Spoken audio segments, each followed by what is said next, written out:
There we go. So what's up, guys? Today, man, I got an interesting story to tell and a little bit of message to go along with it. Just because, man. So yesterday I did something that I normally don't do. Normally, here's the thing. Okay, I am very outspoken. I even say that in my description, I believe. I'm one of those people. I believe that if you feel a certain way, if you think a certain way, that you should act on it. And I'm not saying it's always a smart thing to do, because it's not. Not always is it a good move to speak your mind and to get direct with individuals. But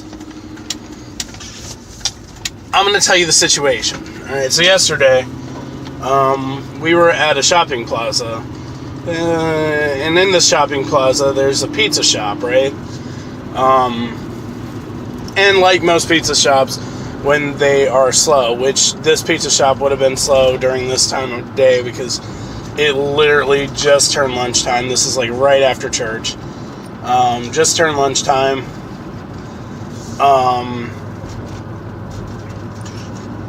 There was a kid, and I call him a kid because he looked like he was like 21, 22 years old. Like, you know, could have even been younger, actually. Like, thinking about it, could have been younger. But anyway, he's outside with one of those signs. Now, it's 95 degrees outside. It's pretty hot day. The humidity was low, so it wasn't too terrible. But, like, if you stood in the sun in a black outfit all day, holding a sign, you definitely feel the pain. But anyway, the kid's out there standing and holding the sign because, you know, for some reason, a lot of these jobs feel like it's necessary to give busy work when they're slow. Which I understand, earn your paycheck, whatever, but I honestly feel like you sending someone outside to hold a sign, like, there's better ways to occupy that human's time. But anyway,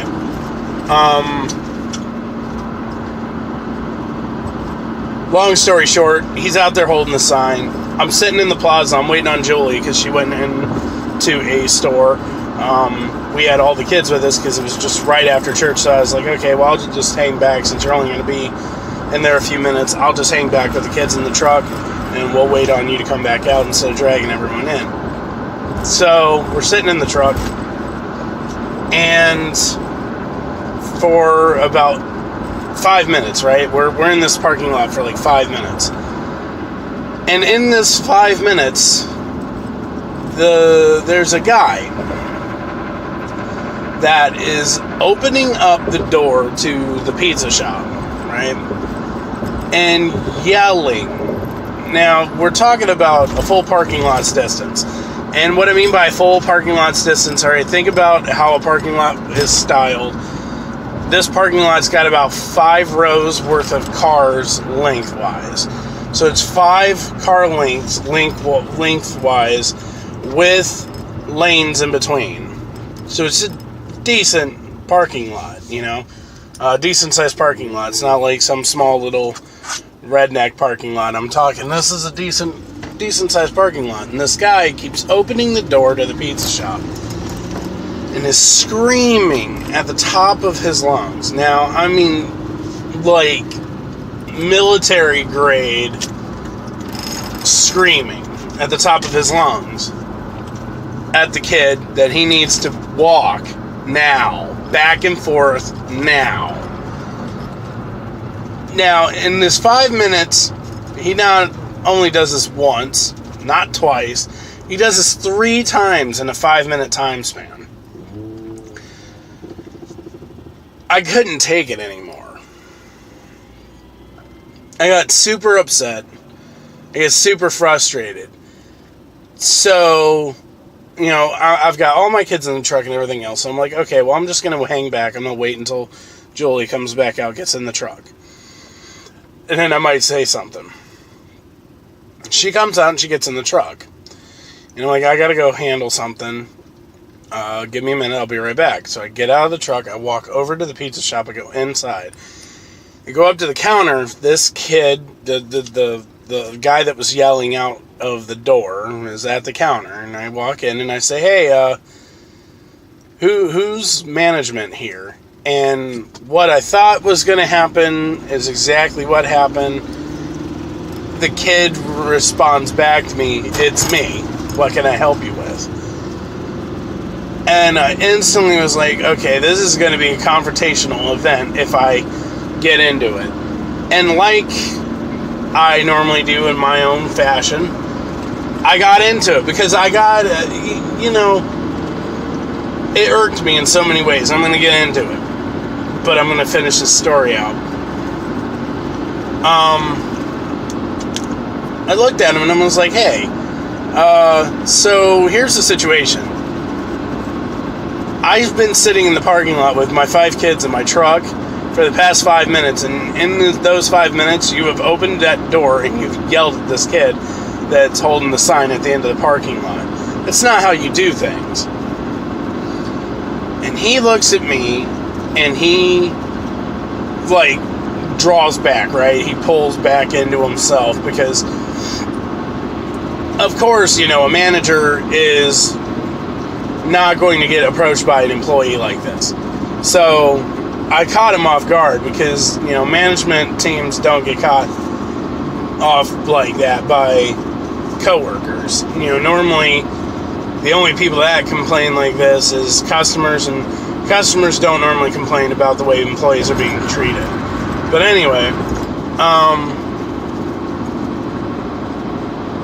he starts stuttering, well, and I was like, well, nothing. I mean, you don't talk down to a person like that. I don't care if he's not doing his job right or not. You don't speak down to somebody like that. I'm like, you're yelling across the parking lot at him, which is embarrassing all on its own. And then not only are you doing that, but you're screaming at him like you're a drill sergeant over top of him. I'm like, that's not how a leader acts. And then I told him, I was like, I'm a leader myself, and I never talk to people like that. You still have to act like they're human. You can't just, because you're in a high position in a company, act like an ass. And at that point, my anger was coming out. I could feel myself bubbling over, and I, in this time frame of having this conversation, started to yell at the guy. And I know, physically I had to be intimidating because I was twice the guy's size. So I realized it when he looked at me, because he obviously got afraid, because the thing he said next, I mean, you wouldn't say it unless you were intimidated. He looked at me, he was like, I need you to leave my store. And I was like, and at this point I was so mad. I'm yelling, I'm loud, I'm getting aggressive. And I'm like, I've got no problem leaving. I'm not going to ever give my business to this place, at least while you're here. And I kind of went a little overboard because I told the guy, I was like, if you go back outside that door, though, while I'm in the parking lot to yell at that kid again, I'm going to handle you. Not necessarily the best way to handle things, I admit. And I don't necessarily regret it, but I definitely wish I would not have gone that far in my approach. So I go back out to the truck. I run into another employee that's coming into work, I assume. And I told that employee, I'm like, look, your boss sucks. You guys need to get another job and get out of here, because that guy doesn't know how to lead. He doesn't know what he's doing. And the kid agreed with me, and we went our separate ways, I got in my truck, we drove off, and that was it. Now, I tell you that long story, and the reason why is because I want you to know that that's not how a leader acts. It's not how somebody tailors their behavior to an employee. You have to still show respect. You have to still talk to an individual as though they're an individual. You can't just decide because of X, Y, and Z that because they're not doing their job correctly or not well enough for your standard or whatever, that you could just talk to them in any way you want to.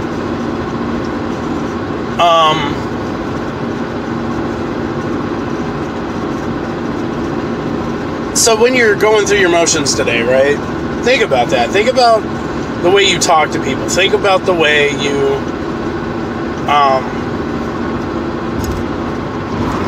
come up with how you handle people and how you address situations in your life.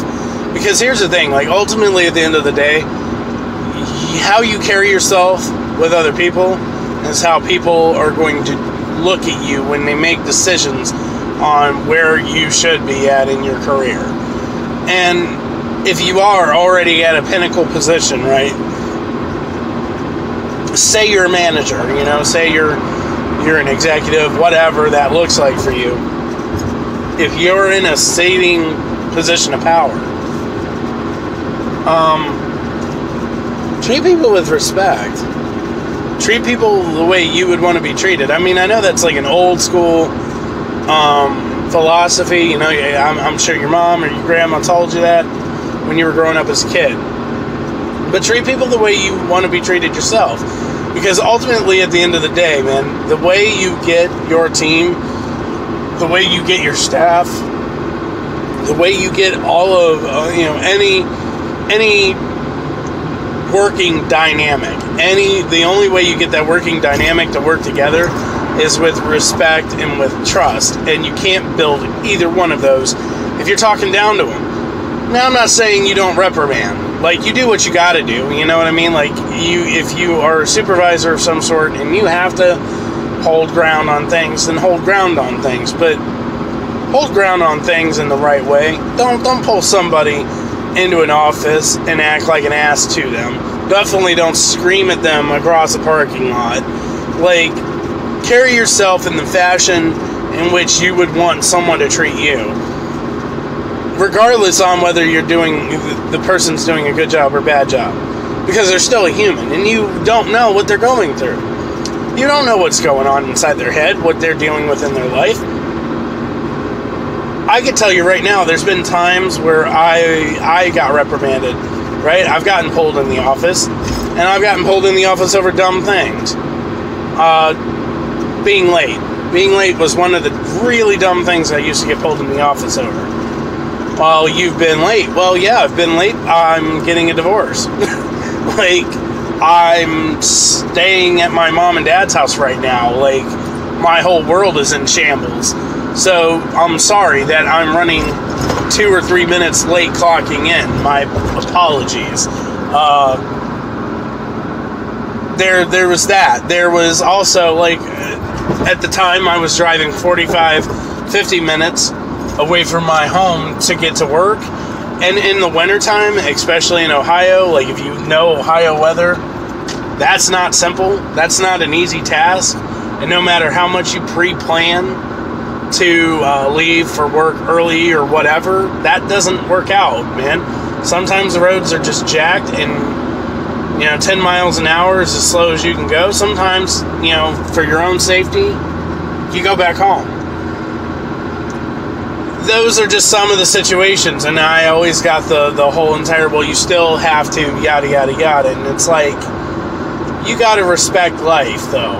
You gotta respect life, you gotta respect the situations that life places people in, and you gotta take that into consideration. Now, I'm not saying be a softie, but I am saying be human.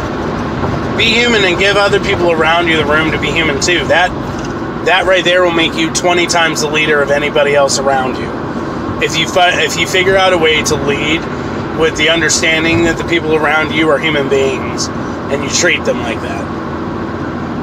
Some of the most influential leaders were the leaders that found ways to relate to and bring themselves to a place of acknowledging that the people that are under them, and I use that term loosely, aren't under them. they should be placed above them. And so that's what that leader did. Abraham Lincoln, very, very well known for giving so much respect to his opposition that he would invite his opposition to dinner. Like, that's the level of a leader he was. I don't know. You could think of a whole lot of different people. I know just normal individuals in normal work situations right now in my life that have that ability. They treat people around them like people, and they do it in such a way that it is uplifting. It doesn't tear anyone down. It makes them feel amazing. And that's your job as a leader. When you become a leader, you're supposed to do more leading, not the opposite. When you become a leader, that doesn't mean you get to step back and sit at a desk. Unfortunately, in this society, everybody's got this twisted. Everybody thinks that when you get to the top, oh, now that's the time to relax. No. That's when you work harder. You work harder than everybody else around you. And the reason why is because now you are the example. You're the example of what they need to be doing. So the way you carry yourself, I can tell you right now, I've had leaders that have won my respect in 10 minutes of knowing each other.